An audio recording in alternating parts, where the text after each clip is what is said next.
अस्सलाम वालेकुम। Programme night addition में हम आपको खुशामदीद कहते हैं। नाजरीन, गुज़श्ता 12 सालों से सिंध में बरसर इक़्तिदार जमात पाकिस्तान पीपल्स पार्टी पर तनकीद होती है कि वो तसलसल के साथ एक सूबे में हुकूमत करने के बावजूद सूबे के हालात को दुरुस्त नहीं कर पाई है। 18वीं तरमीम के तहत तालीम जो है ये एक सूबाई सब्जेक्ट है, लेकिन पीपल्स पार्टी की सिंध हुकूमत गुज़श्ता 12 सालों में अपने सूबे में तालीम का निज़ाम भी दुरुस्त नहीं कर सकी है। ज़राए से मिलने वाली इत्तलात के मुताबिक 90 करोड़ रुपए की मुबैना करप्शन में मुलविस chairman matric board doctor Saeeduddin को मजीद 3 सालों के लिए इंटर बोर्ड का चेयरमैन मुकर्रर करने की तैयारियां मुकम्मल कर ली गई हैं और इस हवाले से वज़ीर आला सिंध सैयद मुराद अली शाह ने मंजूरी भी दे दी है।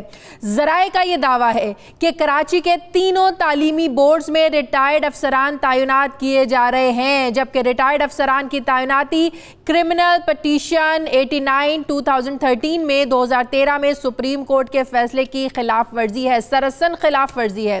ज़राए से मिलने वाली इत्तलात के मुताबिक chairman matric board doctor Saeeduddin की सरबराही में बोर्ड के अंदर ही करप्शन उरूज पर पहुंच गई है। डॉक्टर सईदुद्दीन नताइज और इम्तिहानी मराकिज़ की खरीदो फरोख्त, फीसों की मुआफ़ी के इख्तियार का गलत इस्तेमाल, कॉपियों की छपाई और इमारत की तज़ीन व आराइश, फर्नीचर की खरीदारी का मामला हो, ठेक और स्कॉलरशिप के पैसों में हेर फेर और दीगर कामों में मुबैना तौर पर 90 करोड़ रुपए से ज़्यादा के करप्शन में मुलविस हैं, जबकि बोर्ड के अंदर अब एक पूरा माफिया बन चुका है और इस माफिया की गठजोड़ से 1 लाख से ज़ायद नताइज फी पर्चा 6,000 से 15,000 में फरोख्त करके लाखों खानदानों का जो मुस्तकबिल है ये दाव पर लगा दिया गया है।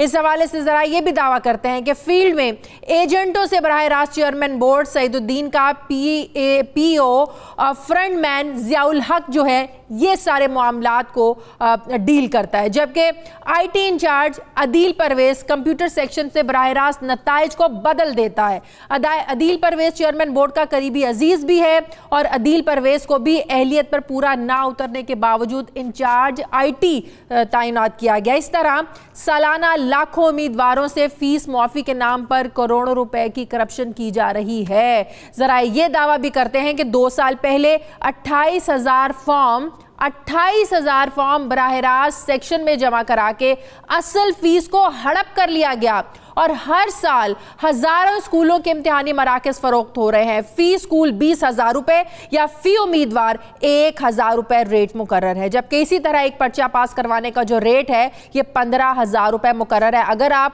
15,000 रुपए दे सकते हैं और आप किसी पर्चे में फेल हैं तो आपके लिए कोई मसला नहीं, आप पास हो सकते हैं।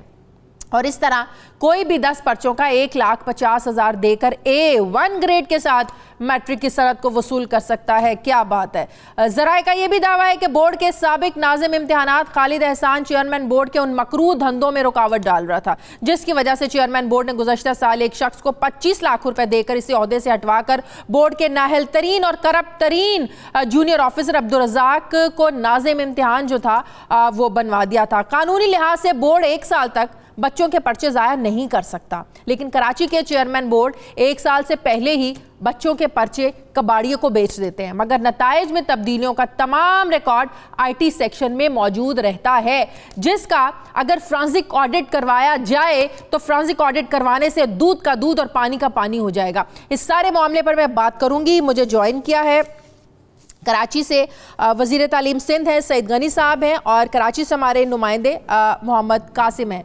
आप दोनों को अस्सलाम वालेकुम। बहुत बहुत शुक्रिया सईद गनी साहब, आपने वक्त दिया। मुझे पता है आज आप बिजी थे, लेकिन थैंक यू वेरी मच, आपने मसरूफियत से टाइम निकाल कर दिया।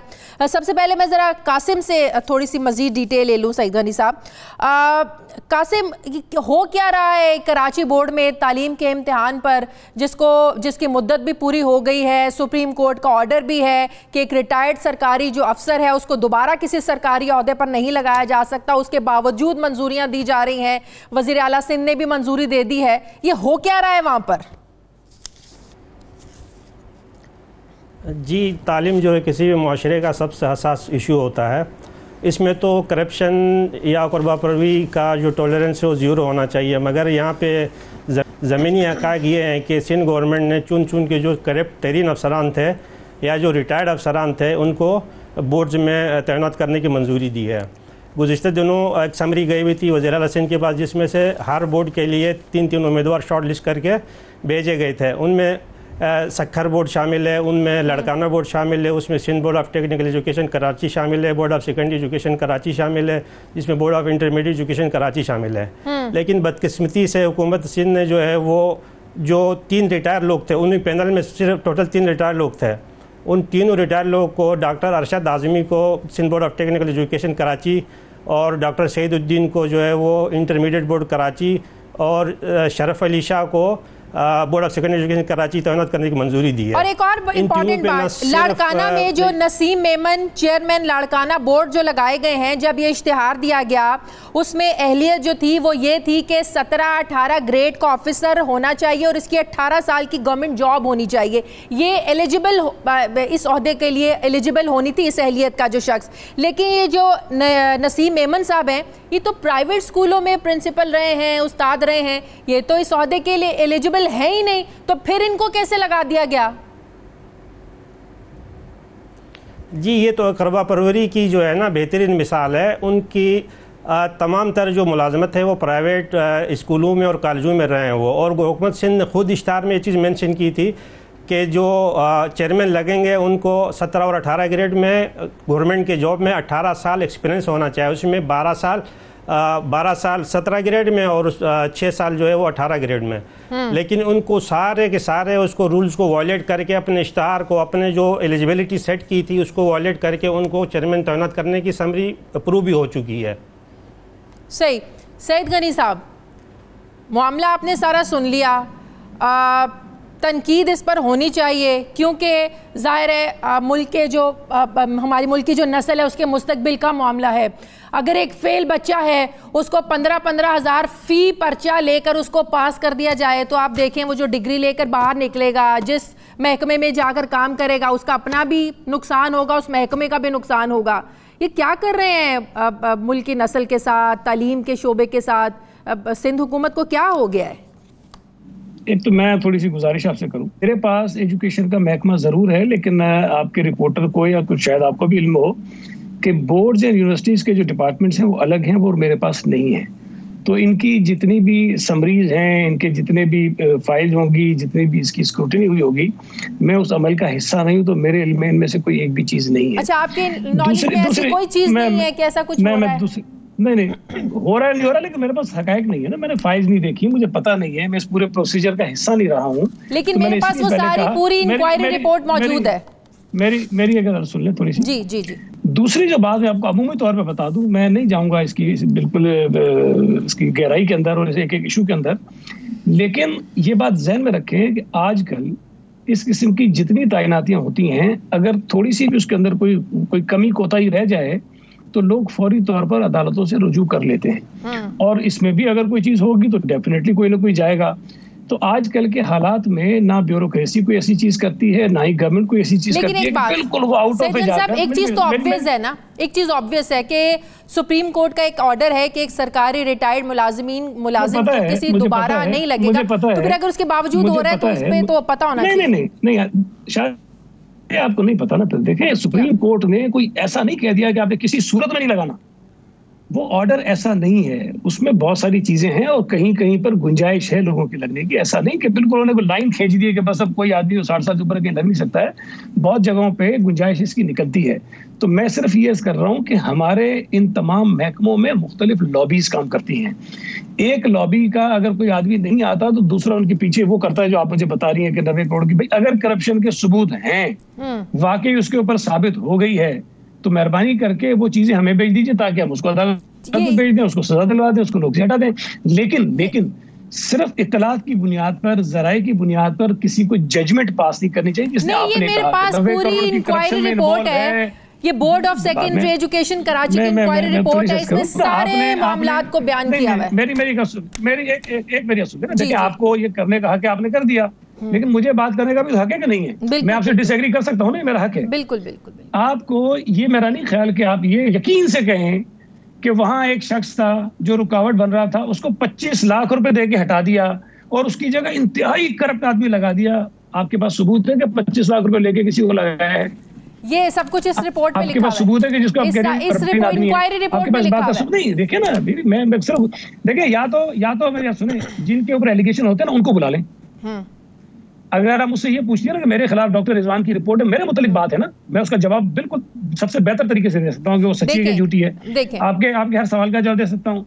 लेकिन आप सवाल मुझसे ऐसे शख्स क्या कर रही हैं जिसके मुतालिक मुझे पता नहीं है। लेकिन मैं आपको जनरली तौर पर बता रहा हूँ कि इस किस्म के तमाम महकमों में मुख्तलिफ लॉबीज काम करती हैं। हर लॉबी एक को निकालने के दूसरे को लगाने के चक्कर में होती है। अगर कोई एक करप्ट होता है तो दूसरा फरिश्ता नहीं होता, अगर एक फरिश्ता होता है तो दूसरा भी कोई जरूरी नहीं कि करप्ट हो। तो ये मुख्तलिफ चीजें चलती हैं और ये मामला हमें बहुत पता है। हुकूमत में बैठे चीजें देख रहे हैं और ऐसी हुकूमत कोई गई गुजरी नहीं होती कि भाई हमने बस सारी तमाम बोर्ड्स के अंदर करबा परवीर कर ली और हमने आंखें बंद कर ली और कानून की एक तरफ फेंक दिया, सुप्रीम कोर्ट के ऑर्डर को एक तरफ फेंक लिया। अच्छा, जो हमारे रिपोर्टर साहब बैठे हैं ना सईद गनी साहब, इन्होंने स्टनिंग ऑपरेशन भी करा, इन्होंने स्टनिंग ऑपरेशन भी किया, उन्होंने एक फेल बच्चे को ये कासिम ने पास करवाया पैसे देके। कासिम कितने पैसे देके पास कराया? मैं आपसे एक अर्ज कर रहा हूँ। हाँ। मैंने आपको कहा कि मैं किसी एक स्पेसिफिक आपकी जो बातें उसके अंदर नहीं जाऊंगा, इसलिए कि मेरे पास मालूमात नहीं है, मैं उस पर नहीं जाऊंगा।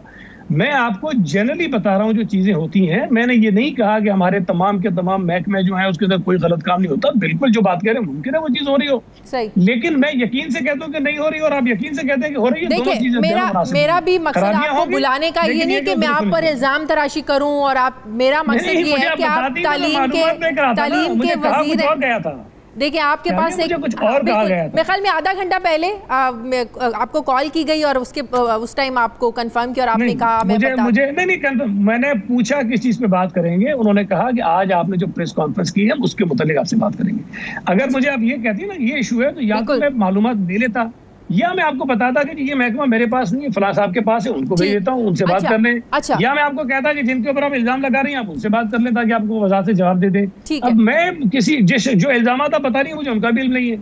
अच्छा, अब उसमें क्या जवाब दूंगा? चलें, अगर मैं इस इंक्वायरी रिपोर्ट की बेस पर अगर आपसे ये पूछूं कि इन इल्जामात का अगर फॉरेंसिक ऑडिट आप समझते हैं कि होना चाहिए, कि वो पर्चे जो बच्चों से लिए जाते हैं पर्चे खाली होते हैं, जाहिर है वो रिकॉर्ड में पड़े होने चाहिए, लेकिन कहा जाता है वो जो मौजूदा चेयरमैन बोर्ड हैं वो उनको कबाड़िए में फेंक फूंक देते हैं, लेकिन रिकॉर्ड रहता है, कंप्यूटर सिस्टम में रिकॉर्ड रहता है किसका नतीजा आपने बदला। ये फॉरेंसिक ऑडिट होगा तो सब पता चल जाएगा। मैं सिर्फ ये कह रहा हूँ कि सिर्फ इस एक डिपार्टमेंट पे नहीं, किसी भी डिपार्टमेंट के मुतालिक अगर किसी शख्स के पास शवाहिद हैं, किसी ऑफिसर के खिलाफ करप्शन के सबूत हैं, तो उन्हें हुकूमत को देने चाहिए। देखिए, मैं अगर तालीम का वजीर हूँ तो मेरे पास कोई जिन्नात तो नहीं है कि मुझे वो तालीम के महकमे में काम करने वाले 1,35,000 असातिज़ा और पता नहीं हजारों और जो एडमिनिस्ट्रेशन के स्टाफ है उसके एक शख्स की मेरे पास रिपोर्ट आ रही है कि कौन नीचे क्या कर रहा है। मेरे पास तो कोई ऐसा मैकेनिज्म नहीं है। चलिए, करप्शन को अगर एक सेकंड के लिए साइड पर रख दें सईद गनी साहब, ठीक है, करप्शन को एक सेकंड के लिए जरा साइड पर रख दें। ये जो भी मैंने कासिम अपने रिपोर्टर से सवाल किया था कि जो लाड़काना में नसीम मेमन साहब को चेयरमैन लाड़काना बोर्ड लगाया, इश्तिहार में अहलियत और बताई है कि अहलियत होनी चाहिए 17-18 ग्रेड का अफसर, 18 साल की गवर्नमेंट जॉब होनी चाहिए, लेकिन इनकी जो अपनी इनका एक्सपीरियंस है ये प्राइवेट स्कूलों में प्रिंसिपल रहे हैं। तो बात यह है कि अगर अहलियत की बुनियाद पर ही ओहदों पर तैनातियां नहीं होंगी तो रिजल्ट फिर ऐसे ही आएंगे। करप्शन को एक साइड पर रख दें आप। देखिए, मैं फिर अर्ज कर रहा हूँ आपसे, नहीं मैं फिर आपसे अर्ज कर रहा हूँ, मैंने ना वो इश्तिहार ना पता था कि मैं कौन लगा है, ठीक है, लेकिन मैं फिर आपसे कह रहा हूँ कि ये बात आउट ऑफ क्वेश्चन है कि हम किसी बगैर जवाज के और बिल्कुल सारी चीज़ों को एक तरफ रख के किसी एक शख्स को तैनात कर दें। कहीं ना कहीं उसका रास्ता ज़रूर होगा, गुंजाइश होगी तो वो होगा, वरना वो नहीं हो सकता। और अगर वो गलत हो गया है, जो आप कह रही हैं उसके मुताबिक, तो ये मैं आपको बता दूं कि जिस दिन उसको लगना है उसके अगले दिन कोई ना कोई कोर्ट में चला जाएगा। और अगर कोई खामी रह गई है, कोताही रह गई है, हमने प्रोसीजर्स को अडॉप्ट नहीं किया, फॉलो नहीं किया, तो उसको फारिग कर देगी अदालत। बिल्कुल सही। थैंक यू वेरी मच वज़ीर तालीम सईद गनी साहब मेरे साथ थे, नुमाइंदे मोहम्मद कासिम मेरे साथ थे। आप दोनों का बहुत शुक्रिया। मुझे नाज़रीन प्रोग्राम में एक ब्रेक लेनी है, वापस आते हैं छोटे से वक्फे के बाद।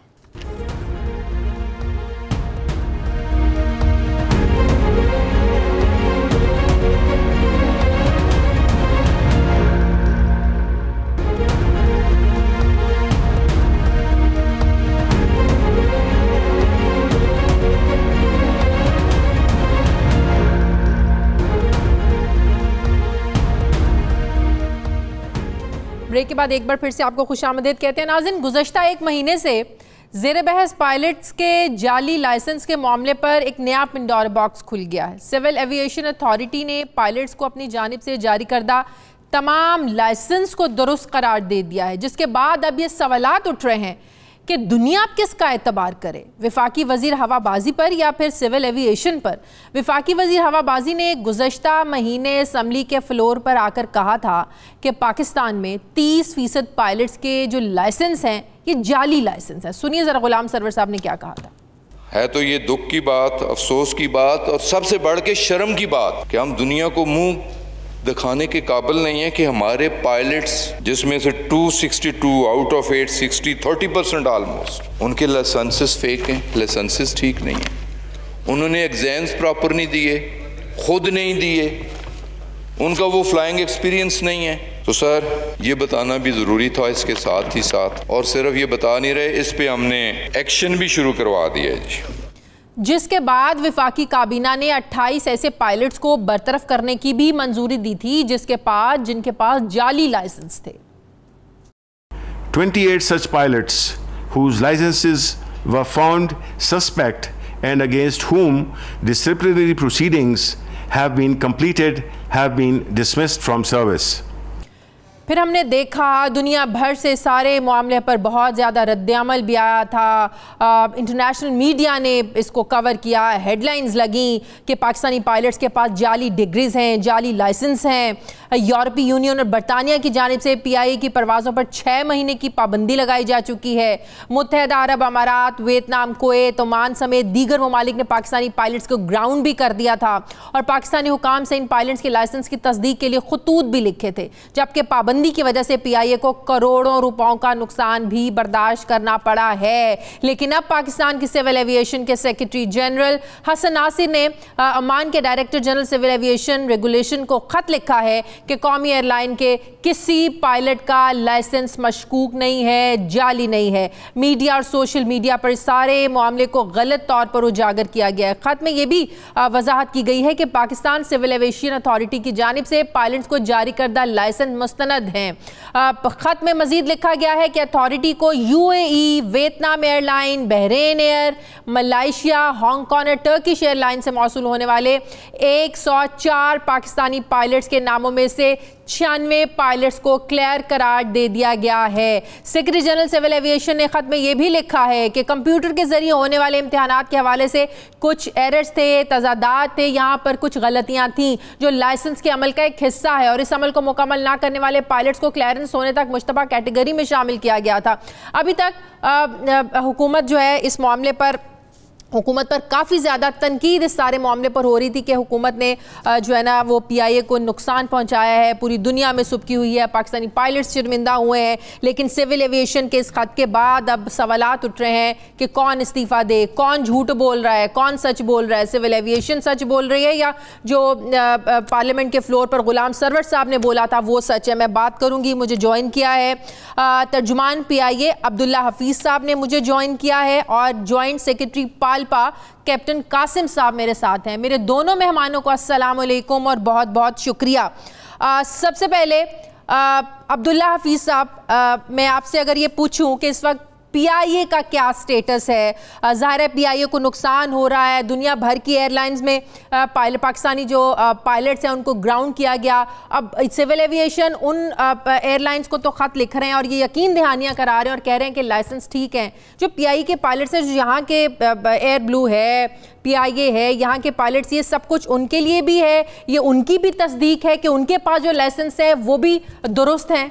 बहुत शुक्रिया। देखें, आज उनका एक प्रेस रिलीज भी इस सिलसिले के अंदर शाया हुआ था। उन्होंने ये कहा कि उनको पूरी दुनिया से खतूत मौसूल हो रहे हैं। तकरीबन 10 मुल्कों ने उनसे ख़त लिख के जो पाकिस्तानी पायलट्स उनके पास सर्व कर रहे हैं उसकी उन्होंने तस्दीक मांगी और उसके अंदर से उन्होंने कहा था कि 176 ऐसे पायलट जिनकी तस्दीक उनके पास से आई है उसमें से उन्होंने 167 या 166 की तस्दीक उन्होंने कर दी है। बाकी 10 जो है वो टेक्निकल वजूहात की बिना के ऊपर अभी उनकी तस्दीक जो है वो अभी वो नहीं कर पा रहे, लेकिन जल्दी वो उसकी पर कर देंगे। अच्छा, इसका मतलब ये नहीं है, और मैं बिल्कुल फ्रैंकली एक बात बताऊँ, I do not speak on behalf of civil aviation और एविएशन डिवीजन। उनके तर्जुमान या उनका जो डिपार्टमेंट है वो शायद ज़्यादा इस तरीके से बेहतर से एक्सप्लेन कर सकें। देखें, जो बाहर टोटल 840 पायलट थे जो कि उन्होंने कहा था, जो 24 जून को तकरीर की थी उसमें कहा था कि 840 पायलट हैं जिन्होंने पाकिस्तान सिविल एविएशन से CPL या ATPL लाइसेंसेस हासिल किए।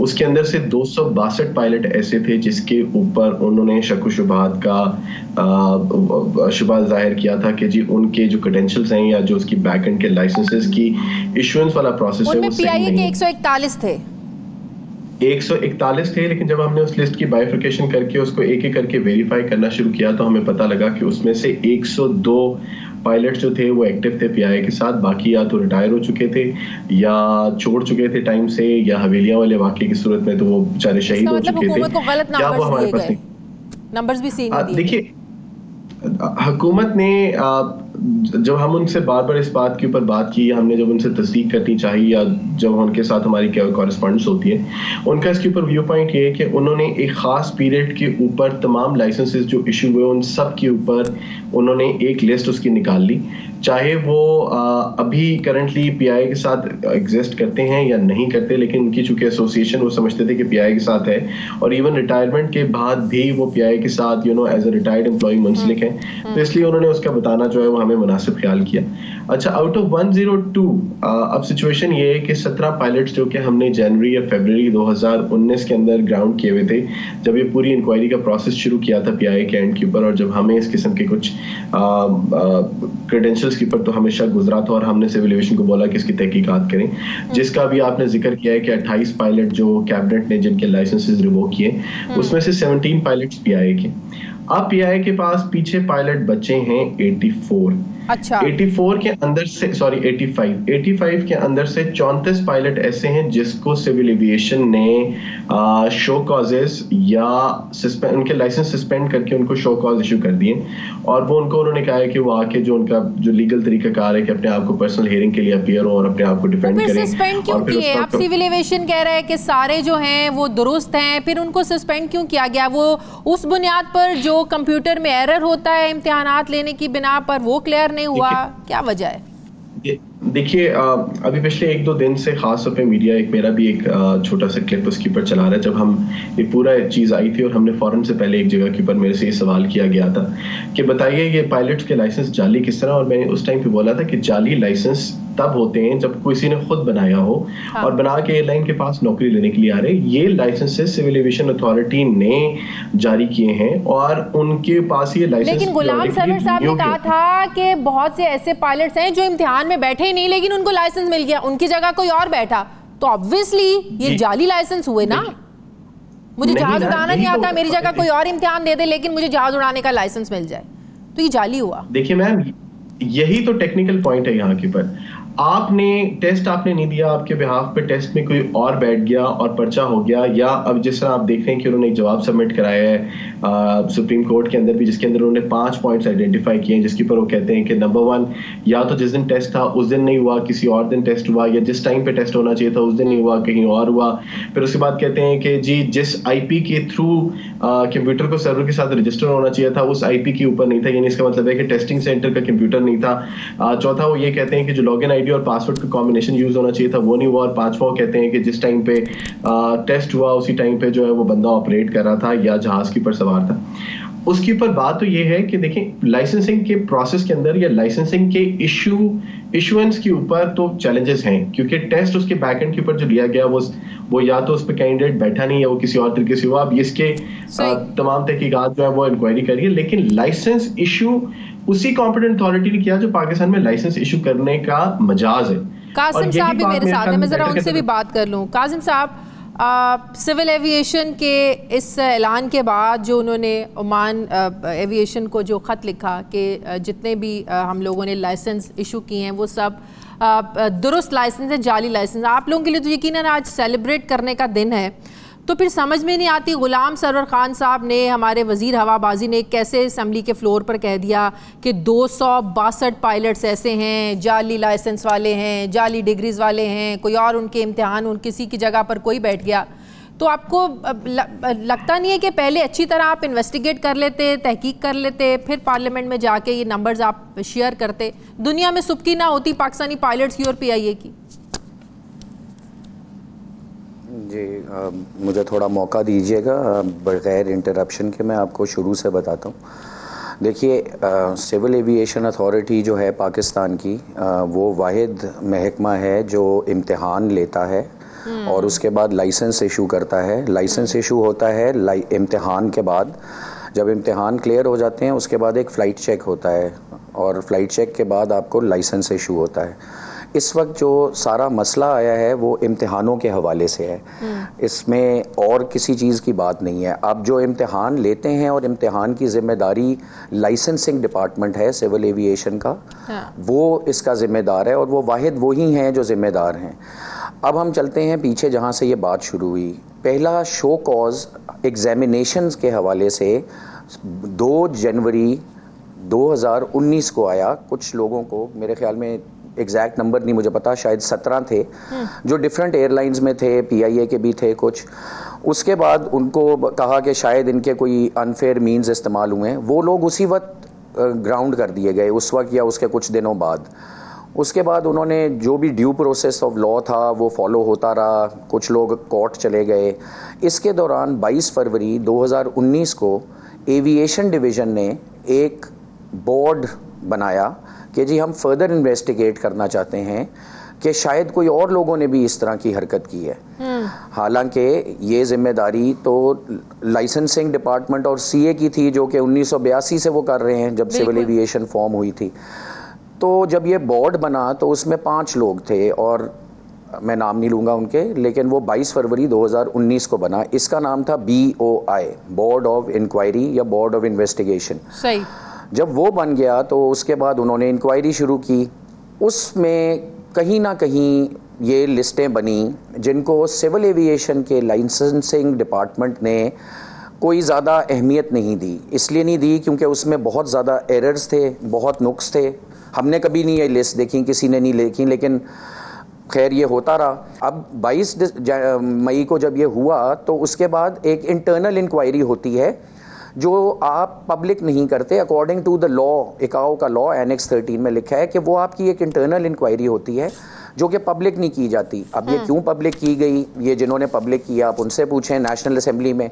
अब जब वो पब्लिक की, which was not according to the law of ICAO, उसके बाद साथ ये एक लिस्ट लहराई गई जिसके अंदर यही वो 262 लोगों की एक लिस्ट थी जो हमने पहली दफ़ा ज़िंदगी में देखी। इसका सुना हुआ था कि कोई लिस्ट है जो CA ने ख़त्म कर दी थी कि जी ये तो रेलेवेंट ही नहीं है, लेकिन फिर ये लहराई गई और उसमें फिर इतने लोग निकले। इस ऐलान के बाद ये जो PIA के 141 पायलट्स का जो हमें तादाद बताई गई, इस ऐलान के बाद अब ये सारे एलिजिबल हैं, सबकी लाइसेंस जाली नहीं है, दुरुस्त मान लिए गए, सब अब काम करने के मजाज हैं। सादा सा सवाल ये। नहीं, ऐसा अभी तक ऐसा कोई नहीं हुआ क्योंकि जो देखिए सुओमोटो हुआ है, आप सबको पता होगा। सुओमोटो में PIA ने भी अपने डॉक्यूमेंट्स जमा किए हैं, सिविल एविएशन ने भी किए हैं, एयर ब्लू ने भी किए हैं और सरीन ने भी किए हैं। ठीक है। अब जो सिविल एविएशन ने डॉक्यूमेंट्स जमा किए हैं, सिविल एविएशन ने जो डॉक्यूमेंट्स जमा किए हैं उसके अंदर उन्होंने वही किया है कि जी वो 10-12 ही लोग थे जो उनके लाइसेंसिंग डिपार्टमेंट ने जमा किए हैं कि जी 10-12 ही वो लोग थे पुराने, बाकी सब क्लियर हैं जिसकी आप बात कर रही हैं। हाँ। लेकिन साथ ही 34 लोगों को DGCA साहब से सस्पेंशन भी आया हुआ है, तो ये एक कॉन्ट्रडिक्शन होगी। हालांकि DGCA ही सेक्रेटरी एविएशन भी हैं। देखें एक सेकेंड, वो ही सेक्रेटरी एविएशन भी हैं। अब वो सेक्रेटरी एविएशन उन्होंने BOI की लिस्ट फॉर्म की, तो अब ये कंफ्यूजन है जो हम समझना चाह रहे हैं क्योंकि CA का लाइसेंसिंग डिपार्टमेंट बिल्कुल सही कह रहे हैं। नहीं, देखिए जो सिविल एविएशन की जो लिस्ट है लाइसेंसिंग की, उसमें सिर्फ 10-12 लोग हैं जो कोर्ट में हैं। ठीक है। लेकिन जब DGCA साहब जो सस्पेंशन ऑर्डर्स देंगे तो वो फिर जरा कॉन्ट्रडिक्शन आ जाएगी। बहुत शुक्रिया। ठीक है, बहुत शुक्रिया। जॉइंट सेक्रेटरी कैप्टन कासिम और तर्जुमान PIA अब्दुल्ला हफीज साहब मेरे साथ है। बहुत शुक्रिया आप दोनों का। मुझे प्रोग्राम में एक ब्रेक लेनी, वापस आते हैं एक छोटे से वक्फे के बाद।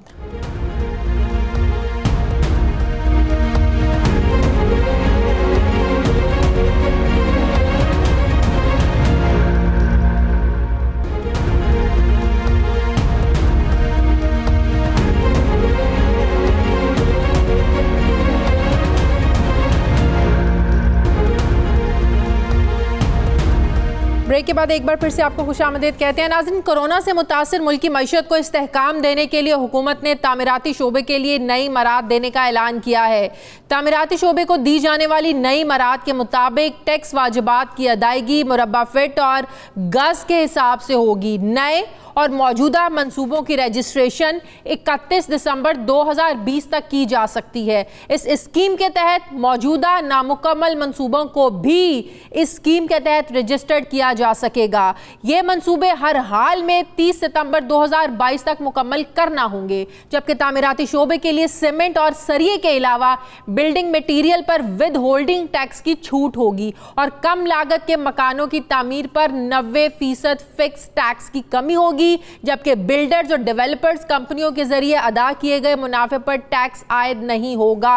नए पैकेज के तहत नए तामीराती मंसूबों में सरमायाकारी करने वालों से ज़राए आमदन नहीं पूछा जाएगा कि आपका जो ज़राए आमदन है कहां से पैसा आया, उसकी मनी ट्रेल दी जाए, ऐसा कुछ नहीं पूछा जाएगा। जबकि हुकूमत ने तामीराती फाइनेंसिंग बढ़ाने के लिए अब बैंकों को लाजमी ये अहदाफ दे दिए हैं और हुकूमत को रियल इस्टेट रेगुलेटरी अथॉरिटी कायम करने की भी तजवीज़ दी है। स्टेट बैंक के मुताबिक बैंकों पर लाजिम होगा कि वो दिसंबर 2021 तक निजी शोबे की मजमूई कर्ज का कम से कम 5% हाउसिंग शोबे को फराहम करें।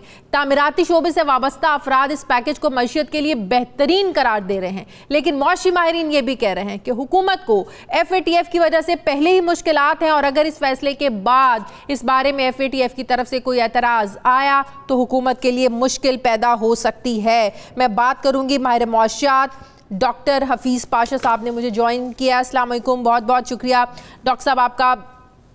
डॉक्टर साहब, बड़ी बात हो रही है, बड़ी तारीफ हो रही है कि हुकूमत ने तामीराती शोबे के लिए जो मज़ीद मराद का ऐलान किया है, जिसके तहत कंस्ट्रक्शन के शोबे में जो भी इन्वेस्टमेंट होगी, जो भी सरमायाकारी करेगा, उससे नहीं पूछा जाएगा कहाँ से आए पैसे, आपके ज़राए आमदन क्या है। कहा जा रहा है कि इतना तारीखी मंसूबा है ये, जिससे बेरोज़गारी जो है ना वो ख़त्म हो जाएगी।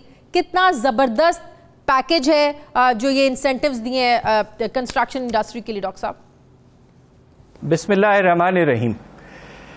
प्राइम मिनिस्टर साहब ने इस बात को बहुत इस पे तवज्जो दी है कि बेरोज़गारी किसी तरह से कम हो। ये बात तो बिल्कुल वाज़ेह है कि अगर आप कंस्ट्रक्शन के शोबे में जाते हैं तो ना सिर्फ कंस्ट्रक्शन में ही नौकरियां पैदा होती हैं, बट उससे मुंसलिक तकरीबन 20 से 25 दूसरे शोबे हैं जहां भी रोज़गार पैदा होंगे। तो ये इस लिहाज से एक मुनासिब गवर्नमेंट की पॉलिसी है। सही।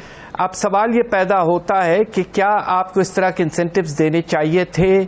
अब हम एक तरफ तो FATF के मामले में अभी तक फंसे पड़े हैं और इसलिए शायद प्राइम मिनिस्टर साहब को कहना पड़ा कि ये दिसंबर के एंड तक ये टैक्स एमनेस्टी मौजूद है, उसके बाद नहीं मिलेगी। अलबत्ता जो पिछले दिनों जो मराद दिए गए हैं हाउस लोन लेने वालों को, वो बहुत मुनासिब है। अब आप ये देखिए कि अगर हमने सूद को कम करके 3 या मैक्सिमम 5% पे ले आते हैं, गवर्नमेंट लोन को सब्सिडाइज करती है, तो ये बहुत अच्छा एक कदम है। मगर सिर्फ इसमें मसला ये है कि देखिए, आप 5 मरला 10 मरला के घर के बनाने चले हैं, ये गरीब लोगों के लिए नहीं है, ये लो कॉस्ट हाउसिंग नहीं है। आपको हैरत होगी ये बात सुन के कि हमारे मुल्क में, मुझे अफसोस से कहना पड़ता है कि तकरीबन 26% घराने ऐसे हैं कि अगर आपने 5 मरले का घर बनाना है तो हुकूमत कहती है जी भाई बैंक से आप 5% शरह सूद पर जो है ना वो कर्ज ले सकते हैं।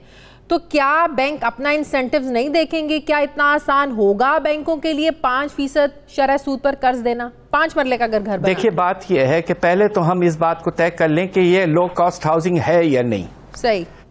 मेरा तो ख्याल ये है कि ये middle class, upper middle class housing है, ये गरीब लोगों के लिए कोई प्रोजेक्ट नहीं है। अगर आपको इस तरह का प्रोजेक्ट लाना था तो आप कमरों के लिए पैसे देते, एक कमरा और बनाएं इस तरह से। दूसरी तरफ आपने बिल्कुल ठीक फरमाया कि पाकिस्तान में हाउसिंग फाइनेंस जो है वो ना होने के बराबर है। हमारे बैंकों का जो टोटल क्रेडिट है उसमें से सिर्फ मुश्किल से 1% जाता है हाउसिंग फाइनेंस के लिए। बैंकों को कोई इंसेंटिव इसलिए भी नहीं है कि वो बैठे बैठे गवर्नमेंट से बॉन्ड खरीद लेते हैं और उस पर पैसा बना लेते हैं। तो इसलिए वो ये नहीं सोचते कि SMEs हो या आपका हाउसिंग फाइनेंस हो या छोटे आपके काश्तकार हो, उनको लोन्स प्रोवाइड करें। तो अलबत्ता मेरा ख्याल ये है कि स्टेट बैंक ने पहली दफ़ा एक तरह से डायरेक्टेड क्रेडिट की तरफ वो गए हैं। डायरेक्टेड क्रेडिट ये होता है कि अगर आप वो टारगेट हासिल नहीं करें तो पेनल्टी भी हो सकती है। अब ये देखना कि state bank of Pakistan penalty लगाता या नहीं। सही। मुनासिब ये होगा कि आप किसी तरह से इस परसेंटेज को 5% तक ले जाएं, इसलिए कि हिंदुस्तान में 10%, बांग्लादेश में 8%, हमारे यहाँ साहब अगर ये कहा जाए इनडायरेक्टली कि ये ब्लैक मनी को वाइट करने का एक मौका दिया जा रहा है, मतलब कि आपका जो ब्लैक मनी है सारा बाहर आ जाएगा, फिर आपका जो एक करप्शन का बयानिया है कि करप्शन का पैसा वापस लेके आना है, मनी लॉन्ड्रिंग का पैसा है, लोग पैसा यहाँ से बाहर भेज देते हैं। अगर आपने ज़राए आमदन नहीं पूछना डेवलपर से, प्रॉपर्टी डीलर से, कंस्ट्रक्शन वालों से, तो फिर तो आपका ये बयानिया ही दफन हो जाएगा। कौन पूछेगा पैसा कहाँ से आया, कैसे कमाया? लोगों का तो ब्लैक मनी वाइट होने का बड़ा अच्छा मौका दे रहे हैं आप। जी बिल्कुल होता है, और ये नामुनासिब है। अगर आपको इंसेंटिव्स देने थे तो आप टैक्स के मराद देते, आप इनपुट्स की कीमतें कम करवाते, यानी कि सीमेंट पे आपने एक्साइज ड्यूटी लगाया जो कि बिल्कुल ही गैर मामूली सी चीज़ है, उसे कम करते। आप ऐसे इक़दामात लेते जिनका हमारे कानून में पूरी तरह से इजाज़त है। मैं खुद ये गलत समझता हूँ कि आपने टैक्स एमनेस्टी एक शोबे के लिए दिया है, और वो भी कंस्ट्रक्शन, जहाँ आपको पता है कि किस तरह के हरकतें होती हैं और किस तरह से पैसा बनाया जाता है। बिल्कुल सही। अच्छा डॉक्टर साहब, ये जो टैक्स फ्री बजट आप हुकूमत ने अनाउंस तो कर दिया, अब ये 4,900 अरब का टैक्स रेवेन्यू टारगेट हुकूमत कैसे पूरा करेगी? आपको भी पता है पिछले माली साल का जो 5,555 अरब का जो टैक्स टारगेट था, इसको 3-4 बार इन्होंने रिवाइज किया, उसके बाद इन्होंने अपना टारगेट अचीव किया। तो अगर आप टैक्स फ्री बजट दे रहे हैं तो आप ये टारगेट कैसे आप अचीव कर पाएंगे? इतना आसान होगा? ये गैर मुमकिन सी बात है। मुझे फिर से कहना पड़ेगा, पिछले साल भी हम कहते रहे कि ये 5,555 अरब का टारगेट बिल्कुल गैर मुमकिन सा है। इस साल हालात हद से ज़्यादा ख़राब हो चुके हैं कोविड की वजह से। अब आप ये सोचिए कि आखिरी क्वार्टर जो था हमारे इस पिछले साल का, उसमें FBR रेवेन्यूज़ में तकरीबन 11% कमी आई। कमी, इजाफा तो छोड़िए, अभी तक वही हालात हैं तकरीबन, और गैर मुमकिन सी बात है। हम तो बस ये बहुत खुश होंगे कि अगर ये 3,095 अरब जो उन्होंने टारगेट हासिल किया है बड़े मुश्किल से, अगर वो 4,200 अरब तक चले जाएं तो ये बहुत बड़ा एक अचीवमेंट होगा, और उसके बाद 700 अरब का खसारा रह जाएगा। ये बिल्कुल। लेकिन डॉक्टर साहब, हम ये नहीं समझते कि ये सारा कोरोना का इम्पैक्ट है। आप कोरोना के पहले 8-9 माह देख लें, उसमें 500-600 अरब का शॉर्टफॉल ऑलरेडी आ चुका था। ये जो हुकूमत कोरोना की आड़ में छुपने की कोशिश कर रही है, जो पहले 9 महीने में आप अपना टारगेट अचीव नहीं कर सके, उसका हिसाब कौन देगा? आप नहीं समझते कि सिर्फ कोरोना का इम्पैक्ट नहीं है ये कि आप अपना टारगेट अचीव नहीं कर सके? जी बिल्कुल ठीक कह रही हैं आप। देखिए फरवरी के महीने तक, 8 महीने तक तकरीबन 17% इजाफा था, जबकि टारगेट के तहत हमें 30% से भी आगे जाना था। तो शॉर्टफॉल, जिस तरह आपने बिल्कुल ठीक फरमाया, 500 से 600 अरब का शॉर्टफॉल हो चुका था। सही। अच्छा डॉक्टर साहब, अगर मैं आपसे पूछूं कि कोरोना के बाद बेरोजगारी की शरह क्या है, आपके इस हवाले से अपनी क्या ऑब्जर्वेशन है, क्या स्टडी है, कितने लोग पॉवर्टी लाइन से मजीद नीचे चले जाएंगे ये कोरोना के बाद? जी इस बात पे हमने बहुत रिसर्च किया, बहुत हमने सर्वे वगैरह भी करवाए हैं। आपको मैं ये कहते हुए मुझे बेपनाह अफसोस होता है कि पाकिस्तान के तारीख में हमने कभी इतना बुरा हाल नहीं देखा। कोरोना से पहले तकरीबन 50 लाख मजदूर बेरोजगार थे, और हम ये तकरीबन हमारा जो वर्क फोर्स है वो 6.5 करोड़ है। अब हुआ ये है कि कोरोना के बाद अब 4 महीने हो चुके हैं और बेरोजगारी फैल चुकी है। सही। तकरीबन 70 लाख और लोग बेरोजगार खुदा न खास्ता हो चुके हैं। तो यानी कि इस वक्त हमारे मुल्क में 1 करोड़ 20 लाख बेरोजगार हैं, और उनके इसके नतीजे में खतरा ये है कि 1.5 करोड़ से 2 करोड़ लोग और गरीब हो जाएंगे, यानी कि तकरीबन 70 लाख और घराने। ये बहुत ही परेशान कुन वक्त है, हमारी तारीख में कभी ऐसा नहीं हुआ सही कि इतना बड़ा शॉक मिला हो लोगों को, और इसलिए हुकूमत को हद से ज़्यादा मेहनत करनी है। डॉक्टर साहब, मई 2020 में इसी साल हमारा करंट अकाउंट सरप्लस में था। हुकूमत ने इसका क्रेडिट भी लिया और कहा कि ये पिछले 50 सालों में 3 या 4 बार ही ऐसा हुआ है। लेकिन अभी आपको पता है कोरोना में जो इमरजेंसी सिचुएशन है, हुकूमत ने रिलीफ पैकेज भी अनाउंस किया। ज़ाहिर है एक बजट का बड़ा हिस्सा यहाँ पर भी गया। तो इस सिचुएशन में क्या ऐसी एक्सपेक्टेशंस रखनी चाहिए कि इस माली साल में भी हमारा जो करंट अकाउंट है ये सरप्लस में हो?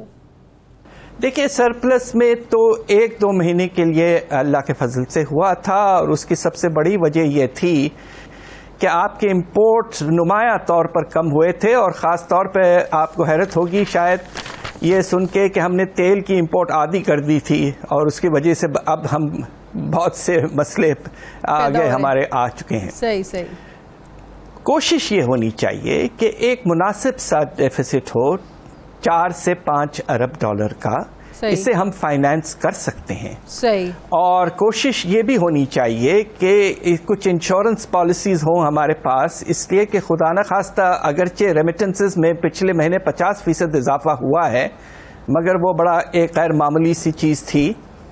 खुदा न खास्ता आगे चलकर 15 से 20% रेमिटेंसेस में कमी आ सकती है, इसलिए कि बहुत से लोग बेचारे ख़ास तौर पर मिडल ईस्ट से वापस आ रहे हैं। सही। दूसरी तरफ एक्सपोर्ट्स में तो एक महीना ऐसा भी आया जिसमें 40% गिरे हैं मई में। तो हमें किसी तरह से अपनी पॉलिसीज को इस तरह करने हैं, ज्यादा से ज्यादा डेफिसिट जो हो अगले साल, इस साल पूरा डेफिसिट जो होगा साल का 3.5 अरब डॉलर के करीब। सही। अगले साल ये 4 या 5 अरब डॉलर के ऊपर इसे नहीं जाना चाहिए। बहुत बहुत शुक्रिया। माहिर मौशियात डॉक्टर हफीज पाशा साहब मेरे साथ थे। मुझे प्रोग्राम में एक ब्रेक लेनी है नाज़रीन, वापस आते हैं छोटे से वक्फे के बाद।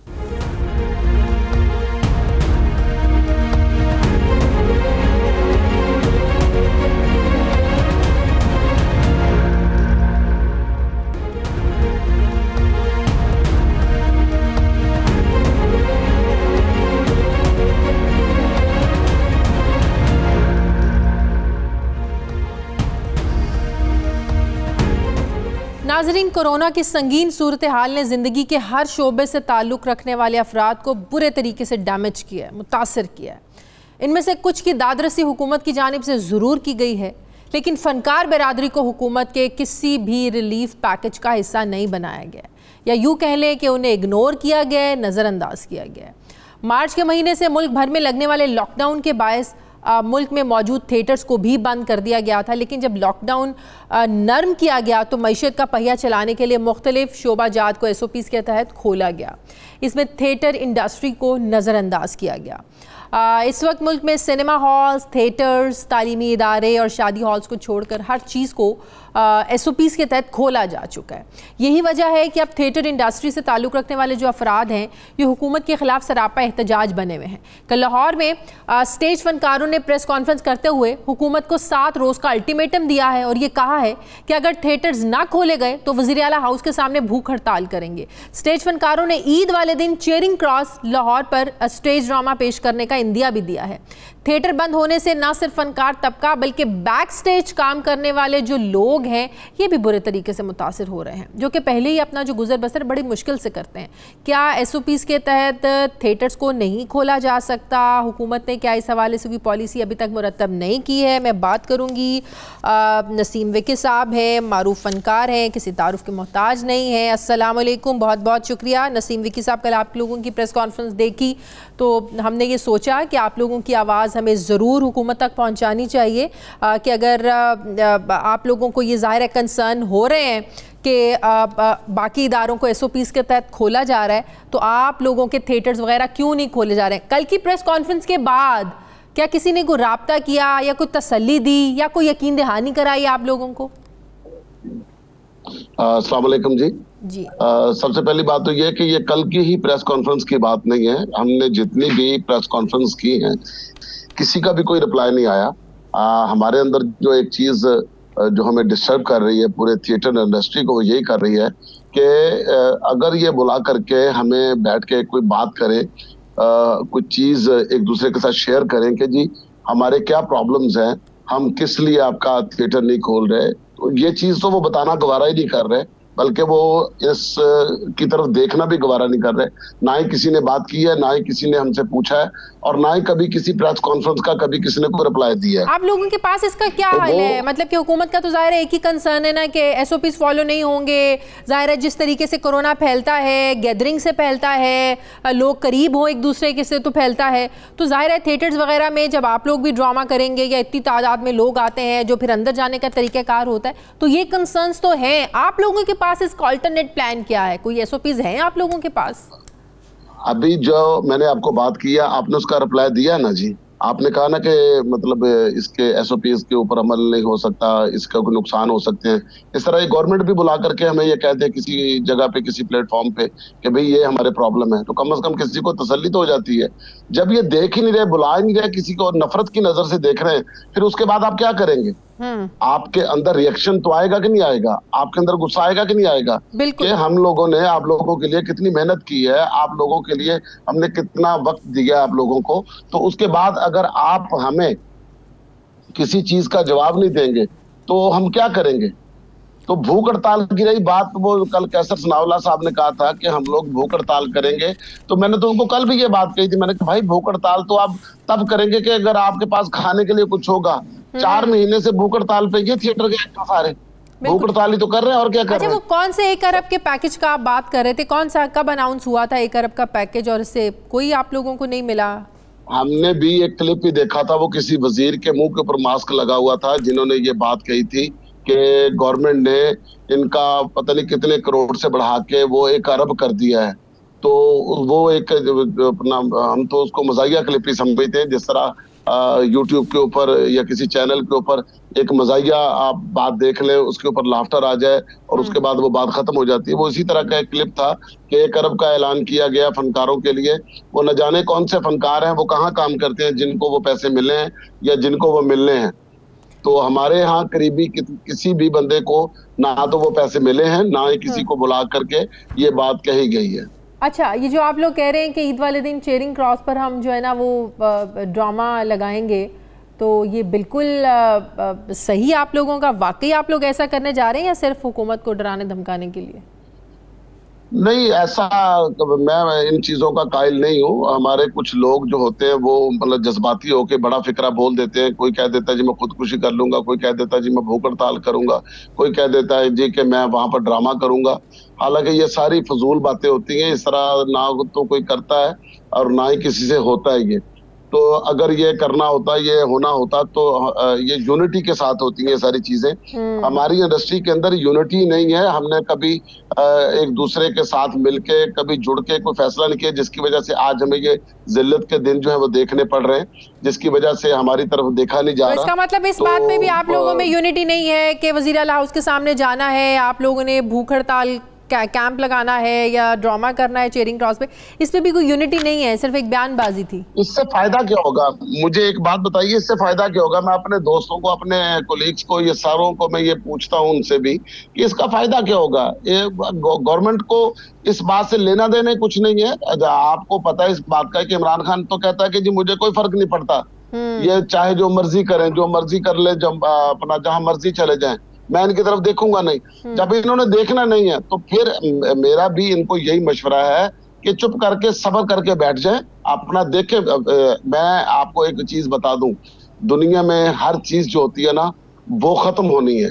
मैंने कल भी ये अपनी प्रेस कॉन्फ्रेंस में ये बात कही थी कि कामयाबियों, जो चाइना की एक कहावत है कि कामयाबियों की सीढ़ियों पर जो लोग रास्ते में मिलते हैं ना वही वापसी पर भी मिलते हैं। और जिंदगी और दुनिया का हर शुबा क्रिकेट की तरह ही होता है। ये खान साहब भी सुन ले, ये खान साहब की पूरी काबीना भी सुन ले कि क्रिकेट जो होती है ना, इसके अंदर बंदा आउट ना हो, ओवर खत्म हो जाते हैं। बिल्कुल। और जब ओवर खत्म हो जाए ना तो बंदा पेविलियन में जब वापस जाता है ना, फिर परफॉर्मेंस के हिसाब से उसको आवाजें लगती है। बिल्कुल अंदर क्या परफॉर्म करके आया। ठीक है, तो ये वक्त तो गुजर ही जाएगा, मतलब कोई ऐसी बात नहीं है। अगर ये आपकी बात अच्छी है कि आप कह रहे हैं सब्र करें, कोई प्रोटेस्ट ना करें, कोई भूख हड़ताली कैंप नहीं लगाएं, कोई इस तरह का तमाशा नहीं करने से क्या फायदा। मुझे एक बात बताएं, फायदा क्या जब किसी ने सुनना ही नहीं है।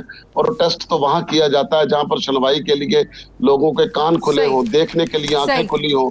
इन्होंने अपनी आंखें बंद की हुई हैं, कान जो है हमारा ये आज का सेगमेंट करने का मकसद यही था कि उनकी आवाज़ पहुंचाई जाए हुकूमत तक, ताकि आप लोगों की भी अगर जिस हद तक हुकूमत दादरसी कर सकती है, हेल्प कर सकती है, हुकूमत को करनी चाहिए। अगर नहीं आप लोग थिएटर्स वगैरह खोल सकते हैं कोरोना की वजह से, आप ना खोलें, लेकिन कुछ माली मदद तो इन लोगों की जा सकती है ना, जिनका रोज़ गुजारा ही अपने इस काम पर होता था। ये ज़रूर हो सकता है। बहुत बहुत शुक्रिया नसीम वकी साहब, स्टेज अदाकार, बहुत शुक्रिया, थैंक यू वेरी मच। नाज़रीन, हमारे प्रोग्राम का वक्त खत्म हो गया। प्रोग्राम के लिए आप फीडबैक ज़रूर दीजिएगा। अपना ख्याल रखिएगा। मुझे इजाज़त दीजिए। अल्लाह हाफ़िज़।